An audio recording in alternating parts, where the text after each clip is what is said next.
அரகர நம பார்வதி பதையே அரகர மகாதேவா. அருட்பெரும் ஜோதி அருட்பெரும் ஜோதி தனிப்பெருங்கருணை அருட்பெரும் ஜோதி. எல்லாம் செயல்கூடும் என்னானை அம்பலத்தே எல்லாம் வல்லாந்தனையே ஏத்து.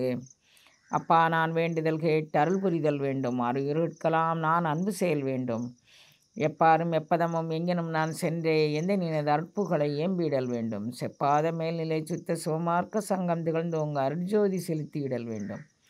தப்பேது நான் செய்யணும் நீ பொறுத்தல் வேண்டும். தலைவ நினை பிரியாத நிலைமையும் வேண்டுவனே. பொன்படா உடம்பும் புறைபடா மனமும் பொய்படா ஒழுக்கமும் பொருந்தி கண்படாத இரவும் பகலும் நினையை கருத்தில் வைத்தேத்துதற்கு இசைந்தேன். உண்பனே நினும் உடுப்பனே நினும் உலகரை நம்பினேன் எனது நண்பனே. நலம் சார் பண்பனே நினையே நம்பினேன் கைவிடையிலனே. திருச்சிற்றம்பலம். எல்லாம் அல்ல சிவபரம்பொருளின் திருவருட்கருணையினால் தீக்கை அப்படின்னா என்ன அப்படின்னு நிறைய அன்பர்கள் கேள்வி கேட்குறாங்க. தீக்கைனா என்னம்மா அப்படின்னு சொல்லி. இந்த இப்பிறவியில் தீக்கைனா என்ன அப்படின்னு தெரிஞ்சுக்கக்கூடிய ஒரு பிறவியாக இருக்க அப்படின்னு நீங்கள் எல்லாருமே சந்தோஷப்படலாம். தீக்கைனா என்னங்கிறத உங்களுக்கு உள்ளார்ந்த ஆன்மலாபத்தோடு நீங்கள் தெரிஞ்சுக்கணும் அப்படிங்கிறது எனக்கும் விருப்பம்தான்.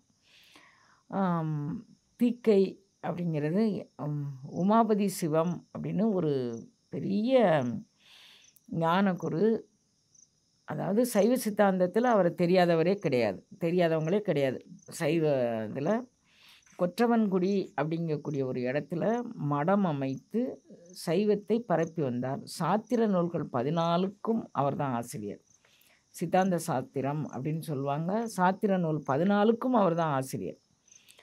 அந்த சாத்திர நூல் ஆசிரியருக்கு ஒரு நாள் ஒரு கடிதம்.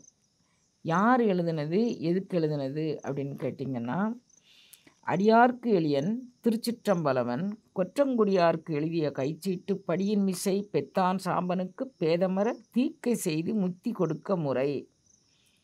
இது நீ சிவபெருமான் அவன் தன்னை எப்படி அறிமுகப்படுத்திக்கிறான் அப்படின்னு சொன்னால், அடியார்க்கு எளியன் சிற்றம்பலவன்.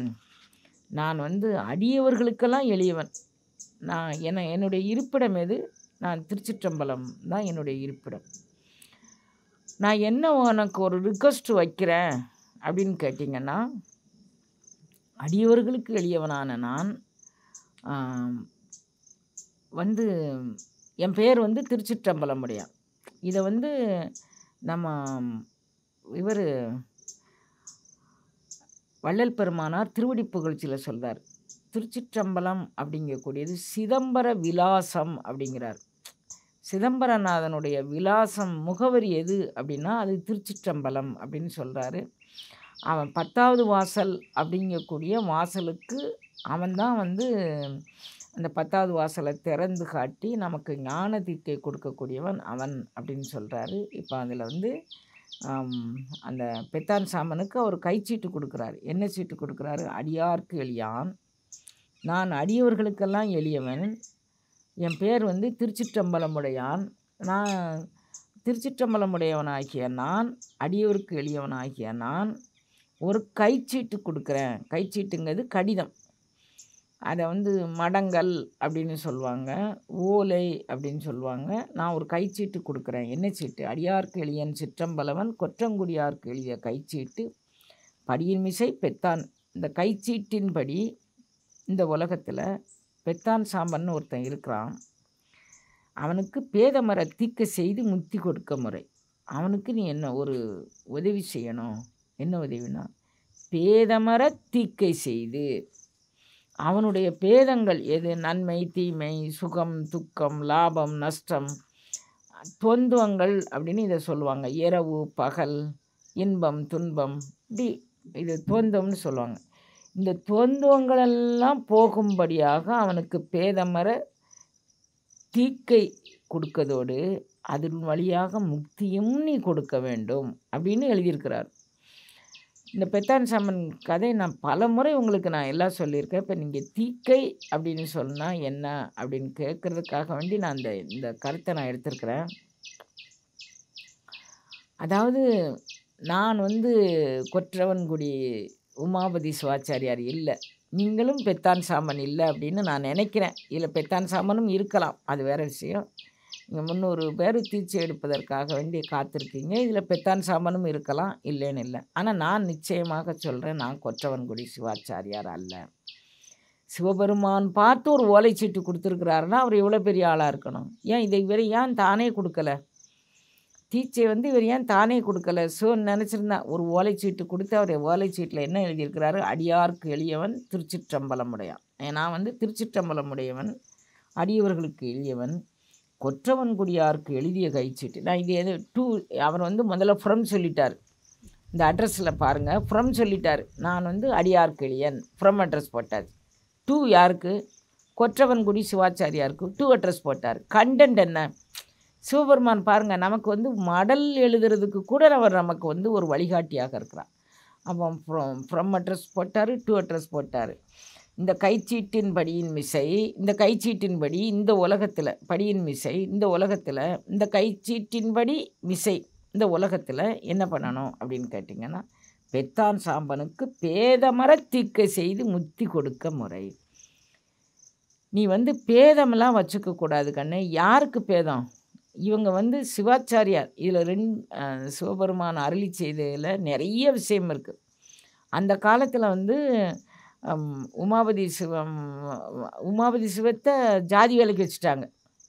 சிவாச்சாரியார்கள் உமாபதி சிவத்தை ஜாதி வேலைக்கு வச்சுட்டாங்க. ஏன் அப்படின்னு கேட்டிங்கன்னா, உமாபதி சிவம் வந்து அவங்க குருநாதர், இவருக்கு வந்து ஜாதி அபிமானம் இருக்குது அப்படின்னு தெரிஞ்சிச்சு.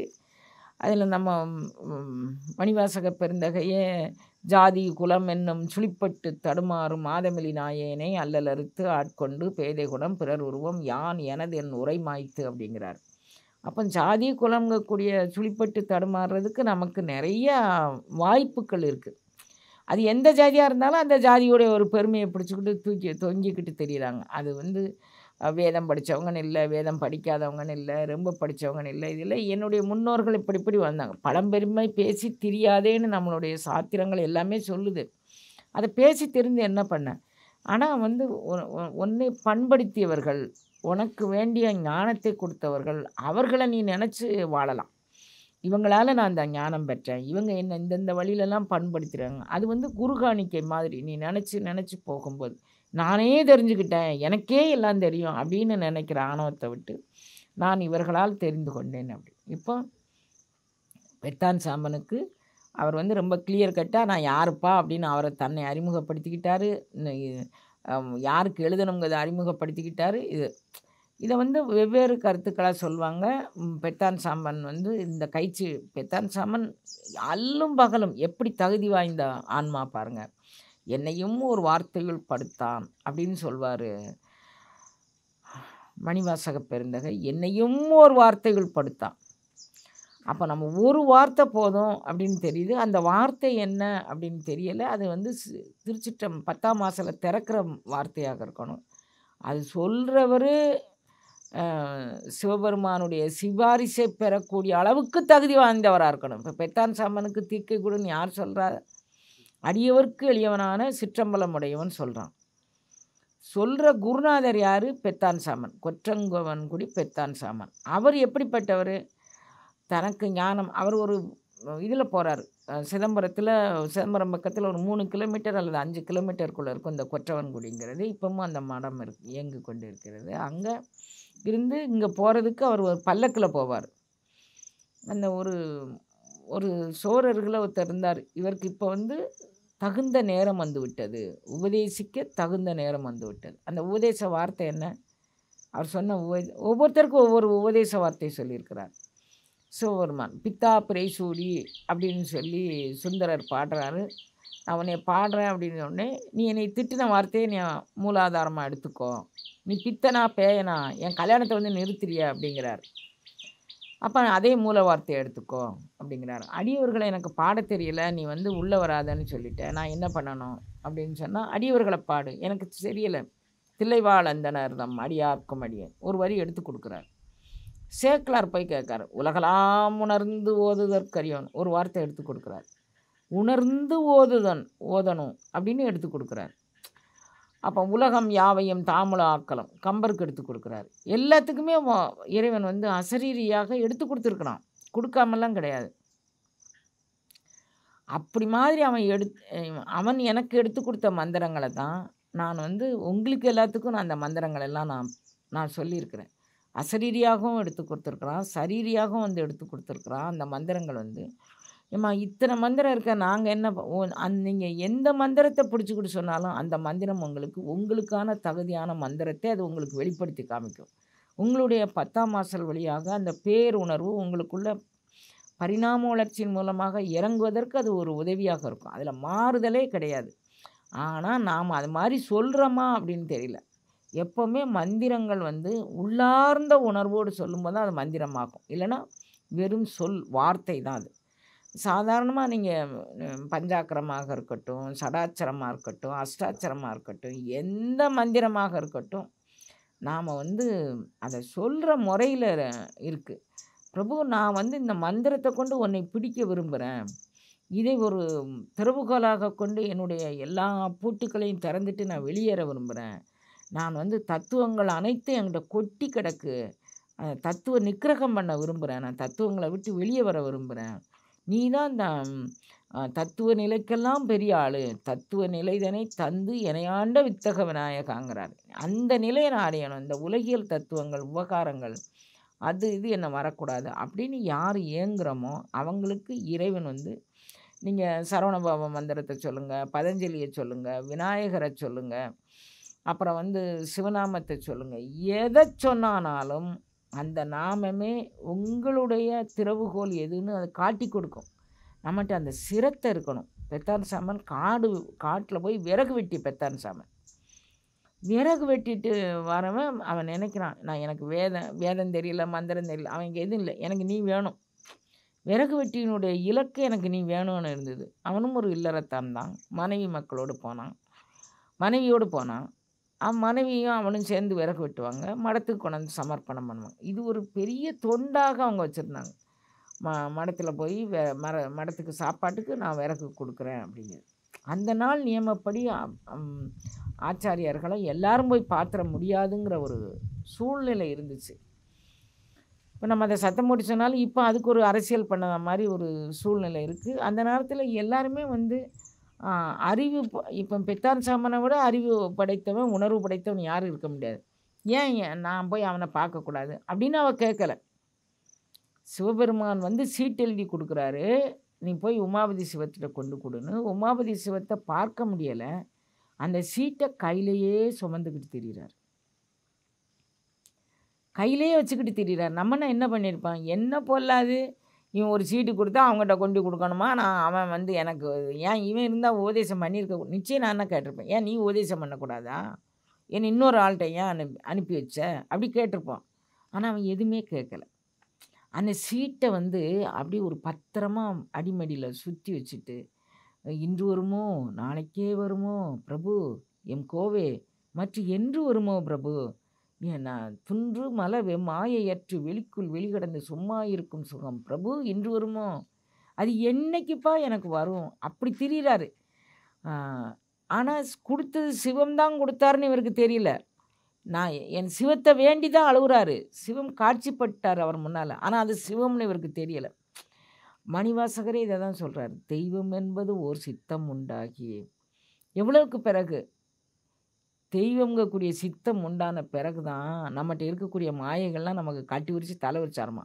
6 கோடி மாயாசக்திகள் மாறி மாறி தம் வேலைகள் தொடங்கின.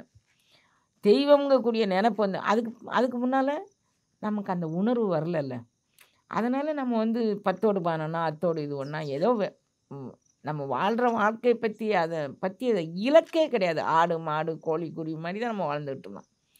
எப்போ தெய்வம் என்பது ஒரு சித்தம் உண்டாகுச்சோ அப்போ தான் நமக்குள்ள பரிணாம வளர்ச்சி, நாம் வந்து ஞானம் பெறுவதற்கு தகுதியாக நம்ம எடுக்கிறோம். அப்போது என்னென்ன உலகத்தில் இருக்குது, அது உன்னை எந்த விதத்திலெல்லாம் பீடித்திருக்கு அப்படின்னு இறைவன் வந்து நமக்குள்ளே நின்று பேசுகிறான்.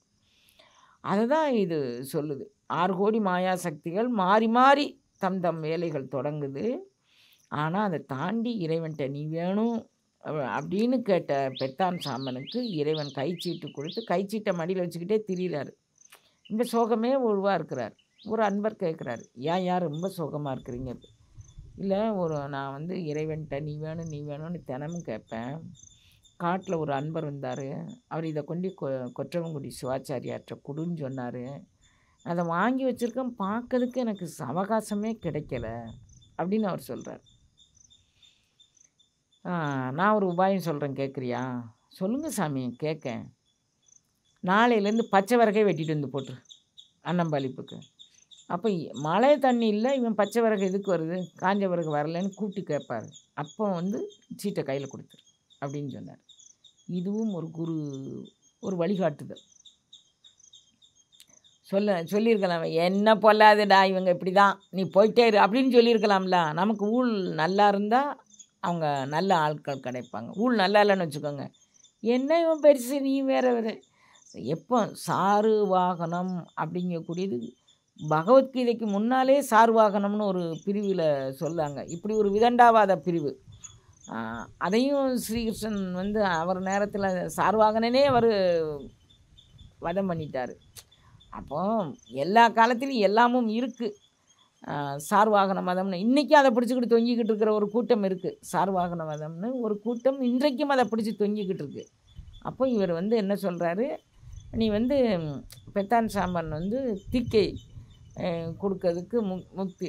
இவர் வந்து அப்படி சொல்லவும் சரின்னு மறுநாளையிலேருந்து பச்சை விறகு வெட்டிட்டு வந்தார். எப்படியும் காஞ்ச விறகு கொஞ்ச நாள் ஸ்டாக் இருந்திருக்கும்ல, அதை போட்டு எரிச்சிட்டாங்க.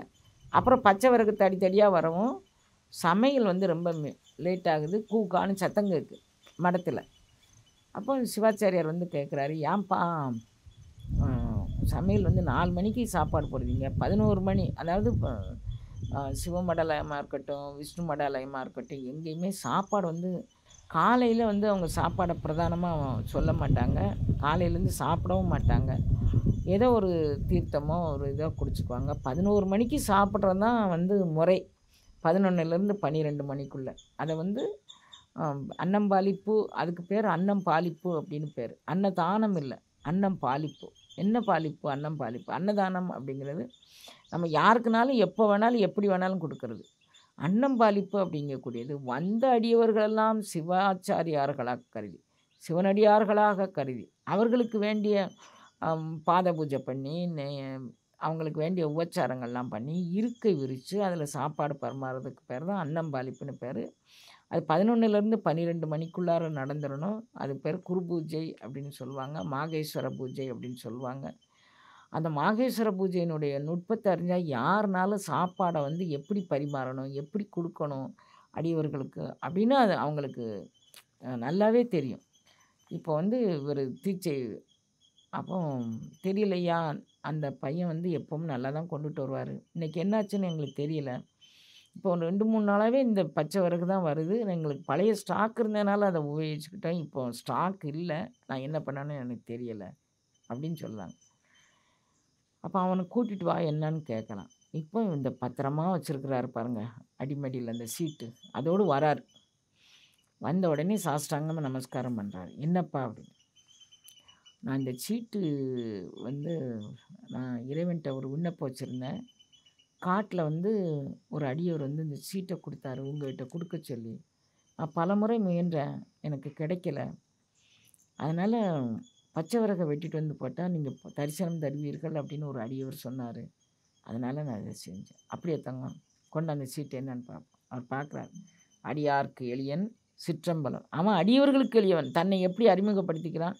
ஏண்டா, மண்ணாதி பூதமடு விண்ணாதி அண்டம் நீ, மறை 4 அடிமுடியும் நீ, என்ன எத்தனை புவனங்களை பெற்றவன் அவன். அவன் பஞ்சபூதங்களுக்கு தலைவன். அவன் வானாகி மண்ணாகி வழியாகி ஒளியாகி ஊனாகி உயிராகி உண்மையுமாய் இன்மையுமாய் நிற்கக்கூடியவன் சொல்லலாம் அடியார்க்கு எளியன். நான் வந்து அடியவருக்கு எளியன், என் பேர் வந்து அடியவருக்கு எளியவன் சிற்றம்பலமுடையான். சர்ணம் வேற வச்சுக்கிட்டாரு, அடியார்க்கு எளியன் சிற்றம்பலமுடையான் அப்படி வேற வச்சுக்கிட்டார். நான் வந்து ஒரு கொற்றவன்குடிக்கு சிவபெருமான் பார்த்து எனக்கு ஒரு ஓலைச்சீட்டு கொடுத்தாரா, சிவபெருமான் என்னை அட்ரஸ் பண்ணாரா இந்த குருநாதருக்கு எப்படி இருக்கும்? அதை நான் லேட் பண்ணிட்டேனே. எப்படி அடியவர்கள் வாழ்ந்திருக்கிறாங்க பாருங்கள். சிவமே வந்து இவரை இறைவன் எப்படி ஆட்கொண்டா, இவர் பல்லக்கில் அப்படியே போயிட்டுருக்கிறாரு. பல்லக்கில் போயிட்டுருக்கிறவ பார்த்து ஒரு அவருடைய குருநாதர் சொல்கிறார், பட்ட மரத்தில் பகல் குருடு போகுது வாரிங்கிறார். அதாவது தீவெட்டிங்கிறது ஞான ஒளியை ஏற்றக்கூடியவன் குருநாதன். அவன் பல்லக்கில் அமர்ந்து போகிறாங்கக்கூடிய ஒரு ரெப்ரசன்டேஷனை அவர் காமிக்கிறார். அப்போ அவர் வந்து அந்த தீவெட்டி வந்து இப்பவும் கூட நீங்கள் கோயில் கொடைகளில் பார்க்கலாம், தீவெட்டி பிடிச்சிட்டு போவாங்க. அதே ஞான சூரியம் வருகின்றது அப்படிங்கிறத நமக்கு காமிக்கிறதுக்காக வேண்டி அந்த நெருப்பு பந்தம். இவர் வந்து பட்ட மரத்தில் பகல் குரு. இவருக்கு வந்து என்னையும் ஒரு வார்த்தைகள் படுத்தா. எல்லாருக்கும் ஒவ்வொரு வார்த்தை எப்படி கொடுத்துருக்குறான், எனக்கு ஒரு வார்த்தை எப்படி கொடுத்துட்டான். அப்போ உடனே அவர் தீர திறந்து அவர் பின்னால் ஓடுறாரு. அவர் வந்து என்ன பண்ணுறாரு, இந்த சாலியர்கள் நெசவு செஞ்சுக்கிட்டு இருக்கக்கூடிய அந்த தெருவுக்கு ஓடுறாரு. அங்கே வந்து சாலியர்கள் பாவாத்திக்கிட்டு இருக்கிறாங்க, பாவு கஞ்சி. அந்த கஞ்சி எடுத்து அவர் இப்படி குடிக்கிறாரு. உச்சிஷ்ட பிரசாதம்ங்கக்கூடியது ரொம்ப மேன்மையானது, குருவுடைய உச்சிஷ்டங்கிறது. அவர் கையிலேருந்து இங்கே வலியுது பாருங்க, அதை எடுத்து அவர் குடித்தார். அவருக்கு அப்போ இந்த ஜாதி தடை ஒன்று இவங்ககிட்ட இருந்தது, அதை நம்ம நீக்கிட்டோம்னா அவர் வந்த வேலை முடிஞ்சிருச்சு. அந்த ஜாதி குலம் பிறப்பு என்னும் சுழிப்பட்டு தடுமாறுகின்றார்களே அப்படிங்கக்கூடியது இருந்தது. இவர் வந்தார், அது முடிஞ்சு போச்சு, அவர் போயிட்டார். இப்போ வந்து அந்த குருநாதர் நமக்கு சிவனே ஓலை கொடுத்து நம்ம பார்க்கல பத்தியா, சிவனே ஓலை கொடுத்து நம்ம வந்து கவனிக்காமல் விட்டுட்டோமே, என்ன அறியாமை அப்படின்னு அவர் ரொம்ப வேதனைப்பட்டுட்டு, சரி பரவாயில்ல, நான் வந்து இப்போ என்ன செய்யணுங்கிறத நான் பார்த்துக்கிறேன் அப்படின்னு சொல்லிட்டு அதை பார்க்குறார். பேதமர தீக்கை கொடுத்து முக்தி கொடுப்பது முறை. பேதமர தீக்கை, அவனுக்கு நான் எனது எதுவும் இருக்கக்கூடாது. அப்படியே அவன் வந்து கருவிகள் ஒடுங்கும் கருத்தினில் அவன் நின்றணும். அதுக்கு பேர் தான் குழந்தைங்களா தீக்கை. நம்ம பெத்தான் சாம்பனாகவும் நமக்கு அருள் ஆசி பண்ணக்கூடிய இவர் வந்து, உங்களில் நிறைய பெத்தான் சாம்பன்கள் இருக்கலாம், நான் நம்புகிறேன். ஆனால் நான் வந்து கொற்றவன்குடி சிவாச்சாரியார் இல்லை. ஆனாலும் நான் கொற்றவன்குடி சிவாச்சாரியார் வந்து பேதமர தீக்கை கொடுத்து முக்தி கொடுப்பது முறைன்னு சொல்லியிருக்கிறாரு. நான் எனக்கு என்னுடைய சிற்றறிவுக்கு எட்டிய வண்ணம் என்னை சிவன் அவன் என் சிந்தையுள் நின்று அதனால் அவன் ஆட்கொண்ட வண்ணம். நானாக வந்து அவனுக்கு அகப்படலை ஆட்படலை. அவன் வந்து எல்லாருக்கும் வந்து இத்தந்திரத்தில் காண்டும் என்று இருந்தவருக்கு அத்தந்திரத்தில் அவ்வையின் ஒழித்திருக்கிறான். எனக்கு அவன் ஒழிக்கலை, தன்னை வெளிப்படுத்தி காட்டி நான் வந்து என்னாருன்னு சொன்னான். அதை உள்வாங்கிக்கிட்டு நான் வந்த காரியத்துக்காக வேண்டி நான் வந்து இதை வேகமாக இதை சொல்லிட்டு போயிடணும் அப்படிங்கிறதுக்காக வேண்டி வந்தேன். அப்போ தீக்கை அப்படிங்கிறது பேதமர தீக்கை அப்படிங்கிறது, நான் எனது இல்லாமல் போகணும், இரவு பகல் இல்லாமல் போகணும், சுகம் துக்கம் இல்லாமல் போகணும். அதெல்லாம் ஒரு நாளையில் போயிடுமாம்மா, பயிற்சி பண்ணணும் குழந்தைங்கள. அதுக்கு தான் திருவாசக தீக்கைக்கு 4 நெடும்பாடல்கள் போட்டிருக்குறோம். முதல் 4 நெடும்பாடல். அந்த முதல் 4 நெடும்பாடல் எதுக்காக வேண்டி போட்டிருக்குறோம் அப்படின்னு கேட்டிங்கன்னா, இது நானாக தேர்வு பண்ணி போடலை. கண்ணப்பதேசிகர் அப்படிங்கக்கூடிய ஒரு சித்தர் வந்து மீட்பா சோமுங்கக்கூடிய சித்தர்கள் மேலே பற்றுள்ள ஒரு அடியவருக்கு சொல்லி, அந்த அடியவர் சித்தர் இலக்கியம்னு ஒரு புத்தகத்தில் பதிவு பண்ணி, நான் அதை வந்து எனக்கு திருவாசகம் மீது கொண்ட ஒரு பெருங்காதலால் நான் அதை எனக்கு சாதகமான ஒரு சூழ்நிலைக்கு எடுத்துக்கிட்டேன். இது நிறைய பேருக்கு தெரியாது. நிறைய திருவாசக முற்றோதல் பண்ணுற அடியவர்களுக்கும் இது தெரியறதுக்கு சந்தர்ப்பம் இல்லை. அப்போ நம்மையும் ஒரு பொருட்டாக்கி நாய்ச்சிவிகை ஏற்றி வைத்த அம்மை எனக்கு அருளியவார் ஆர் வருவார். நம்மை ஒரு பொருட்டாக்கி இதில் ஒரு ரகசியம் இருக்குது, அந்த சூக்குமம் இருக்குது. அந்த உடல் கடந்து உடலுக்குள்ளே பயணிக்கிற அந்த அருள் வல்லபம், அந்த தீக்கை பண்ணும்போது அந்த தலையில் ஒரு ஒரு ஒரு அதிர்வு. இப்போ எதுவுமே எனக்கு இந்த வைப்ரேஷன்னு சொல்கிறதோ இந்த அதிர்வுன்னு சொல்கிறதோ கூட எனக்கு இதாக இருக்குது. யாருனாலும் இந்த இடத்துல ஒரு வைப்ரேஷன் இருக்குது அப்படிங்கிறாங்க, யாருனாலும் இதை சொல்கிறாங்க. இப்போ நாமளும் அது மாதிரி சொல்லி மக்களெல்லாம் வந்து ஏமாற்றக்கூடாது அப்படிங்கிறது எனக்கு ஒரு நினப்பு. அதனால் நான் வந்து இதை சொல்கிறேன். யாருனாலும் வந்து இந்த அதிர்வை உணரலாம். 100க்கு 80% பேர் உணர்ந்துருக்குறாங்க இது வரைக்கும். இது 6வது தீக்கை இப்போ நான் கொடுக்க போகிறது. இன்னும் ஒரு தீக்கை நான் கொடுப்பேன். மீதி இறைவனே அவனுடைய அடியவர்களை தேர்ந்தெடுத்து இந்த திருவாசகத்திற்கு இடையீடு இல்லாமல் நடந்து கொள்வதற்கு வழி செய்வான் அப்படின்னு நான் நம்புகிறேன். ஏன்னா இப்படி ஒரு திருவாசகத்தில் இப்படி ஒரு சமயத்தை சார்ந்து இப்படி ஒரு தீக்கை இருக்குது அப்படிங்கிறது தெரியாமல் இருப்பவர்கள் அந்த வழித்துறையில் நிற்கணும், அவங்களுக்கு தெரிவிக்கணும். திருவாசகம் என்ன செய்யும், நம்மையும் ஒரு பொருட்டாக்கி நாய் சிவிகை ஏற்றுவித்து. நாயை யாராவது சிவிகையில் ஏற்றி வைப்பாங்களா? நாயை வெளியில் போட்டிருப்பாங்க. ஆனால் திருவாசகம் நம்மையும் ஒரு பொருட்டாக்கி நாய் சிவிகை ஏற்றுவிக்கும். இப்போ பெத்தான் சாமன்ட்ட பெத்தான் சாமன் சீட்டு ஓலைச்சீட்டை கொடுத்த உடனே கொற்றவன்குடி வாங்கிட்டு அவரை பேதமர தீக்கை தீச்சை அப்படிங்கக்கூடியது கண்ணொளினால் கொடுக்கலாம், ஸ்பரிசம் மூலமாக கொடுக்கலாம், நெத்தியை தொட்டு கொடுக்கலாம், உச்சந்தலையை தொட்டு கொடுக்கலாம், முதுகில் தட்டி கொடுக்கலாம். பலவிதமான தீக்கைகள் இருக்குது. மனதால் சங்கல்பம் பண்ணி எங்கேயோ ஒரு இடத்துல யாரோ இருக்கலாம், மனதால் சங்கல்பம் பண்ணி இந்த குழந்தைங்களுக்கு இந்த உணர்வு வரட்டும், இந்த குழந்தைங்க இந்த ஞானத்தை பெறட்டும் அப்படின்னு மானச தீக்கை அப்படின்னு அதுக்கு பேர். நயன தீக்கை கண் அந்த சீடர்கள் எப்படி இருப்பாங்க அப்படின்னு கண்ணொளி கொண்டு பார்த்து அது நயன தீக்கை. அது மூலமாக நம்ம கொடுக்கலாம். எது மூலமாகனாலும் ஒரு குருநாதர் நினச்சிட்டாருன்னா அவர் எப்படி அந்த உயிரை மேன்மை நிலைக்கு கொண்டுட்டு போகணும் அப்படின்னு நினச்சி அவர் கொண்டுட்டு போயிடுவார். எந்த விதமான சம்பிரதாயங்களும் அறியாது இருந்த என்ன இறைவன் திருக்கருணை செய்து இந்த மாதிரி உங்ககிட்ட பேசக்கூடிய அளவுக்கு என்னை வச்சுருக்கிறான். எனக்கு தனித்தகுதி எதுவுமே கிடையாது குழந்தைங்களா. உமாபதி சிவாச்சாரியாருக்கு பெத்தான் சாமனை ஒளிமயமாக அவர் பார்த்தாரு, தொட்டார், எல்லாம் செஞ்சார். அவன் ஒளி வடிவமாக போயிட்டான். அவன் பொண்டாட்டி கேட்டான், என் புருஷனை தீர்ச்சி கொண்டுட்டாங்கன்னு. ராஜா கேட்டார், இது மாதிரி இன்னொரு சம்பவம் நீங்கள் செய்து காட்டினா நாங்கள் எல்லோரும் நம்பிக்கிறோம் அப்படின்னாங்க. இன்னொரு சம்பவம் செய்துக்கு அங்கே எல்லாரையும் தேடுறாரு, யாராவது இருக்கிறாங்களா அப்படின்னு. யாருமே பெத்தான் சாமன் தன்னை தகுதிப்படுத்தி கொண்டு வந்தான். அது ரொம்ப முக்கியங்கன்னு. நான் நானை விடணும், எனதை விடணும், எங்கிட்ட இருக்கக்கூடிய இது யார் மேலேயுமே நான் பழி சொல்லக்கூடாது, யார் மேலேயுமே நான் கோவப்படக்கூடாது. எனக்கு என்ன வாட்சுதா இந்த பிறவியில் சண்டை போடுற பொண்டாட்டியா, எனக்கு இதுதான் இந்த பிறவியில் வாட்சிருக்கு. நான் இன்னொரு அதுக்காண்டி சண்டை போடாத பொண்டாட்டியை தேடி நான் அடுத்த பிறவிக்கு போக விரும்பலைப்பா. இந்த பிறவிலே எனக்கு இந்த பிறவியை வேறு எடுத்துரு. அப்படி மாதிரி நாட்டமுடைய ஒவ்வொருத்தரும் சண்டை போடுற புருஷனா, நான் இன்னொரு சண்டை போடாத புருஷனை தேடி அடுத்த பிறவி வேண்டாங்கன்னு. இந்த பிறவியில் எனக்கு விதிச்சது இதுதான், நான் அதை அப்படியே சந்தோஷமாக ஏற்றுக்கிறேன், நான் இதை அப்படியே வச்சுக்கிறேன்.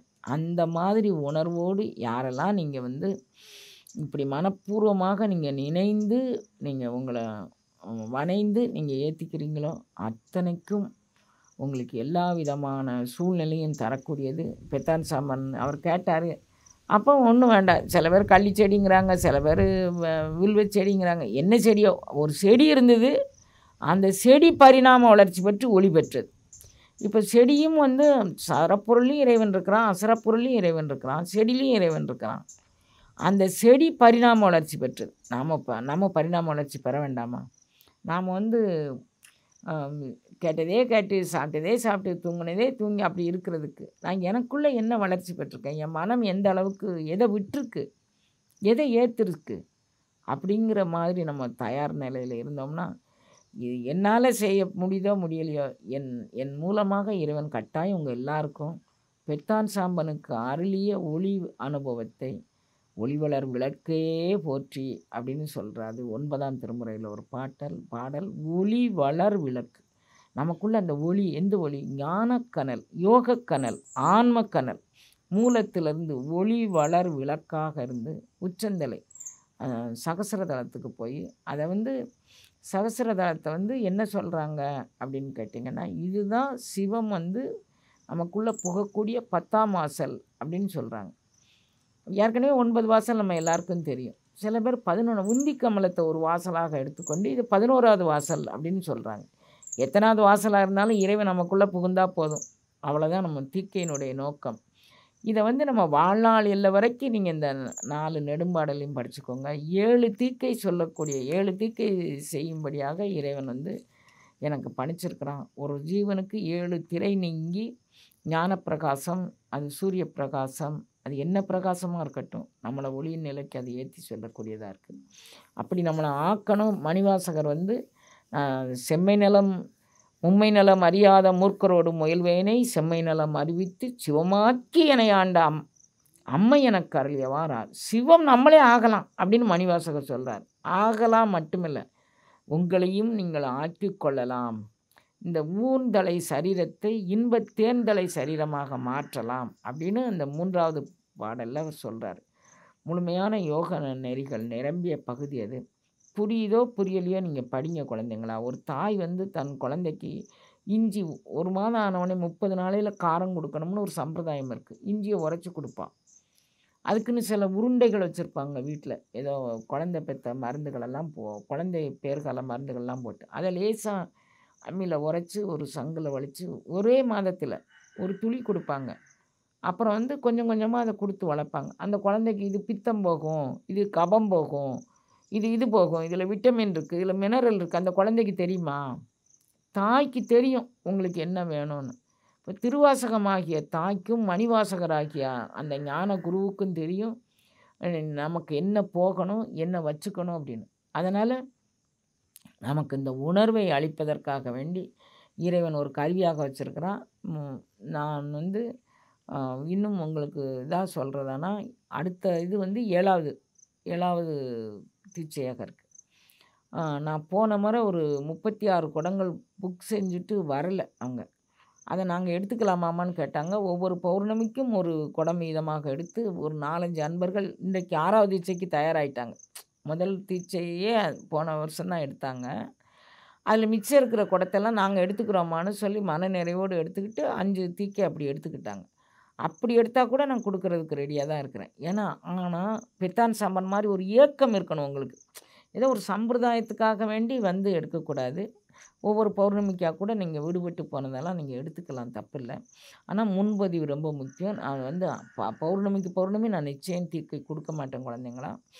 இந்த இதில் குடத்தை நீங்கள் புக் பண்ணி வச்சுருந்தா அந்த அந்த பூஜையில் எல்லா நீரும் அந்த நீர்கள் கலந்து அது இருந்ததுன்னா அந்த நீரை கொண்டு நான் கொடுக்கறதுக்கு ரெடியாக இருக்கேன். அது மாதிரி நீங்கள் பண்ணுறவங்க பண்ணிக்கலாம். இல்லைம்மா எங்களுக்கு ஒரு தீக்கை போதுன்னா நம்ம தவச்சாலே கட்டாயம் உரிய அன்பர்களை கொண்டு ஒவ்வொரு ஆண்டும் இது மாதிரி பண்ணோம். ஆயிரக்கணக்கான பேர் இன்னும் வருங்காலத்தில் எடுக்கிறதுக்கு ரெடியாக இருக்கிறாங்க. அவங்களுக்கெல்லாம் கொடுக்கறதுக்கான பணியை வந்து இங்கே இருக்கிற அன்பர்களை கொண்டு இறைவன் தயார் பண்ணிக்கிட்டு இருக்கான். அவங்களுக்கு ஆன்மீகம்னா என்ன, அதில் என்ன அவங்க கை கொள்ள வேண்டிய விஷயங்கள் என்னென்னு அவங்கள பக்குவப்படுத்திக்கிட்டு இருக்கான். இப்போ சங்கத்தில் வந்து நிறையா விஷயங்கள் போட்டிருக்கிறாங்க. என்ன போட்டிருக்கிறாங்க, மந்திர வகுப்புகள் நிறைய போட்டிருக்கு. மந்திர வகுப்புகள் நீங்கள் என்ன நினச்சிக்கிட்டீங்க நமக்கு அவங்க சொல்லித்தராங்கன்னு இல்லை, அவங்களுக்கு அவங்களே பயிற்றுவிச்சுக்கிறாங்க. அப்படி பயிற்றுவிச்சாதான் அந்த ஒளி வாக்கு கொண்டு உங்களுக்கு அதை சொல்ல முடியும்.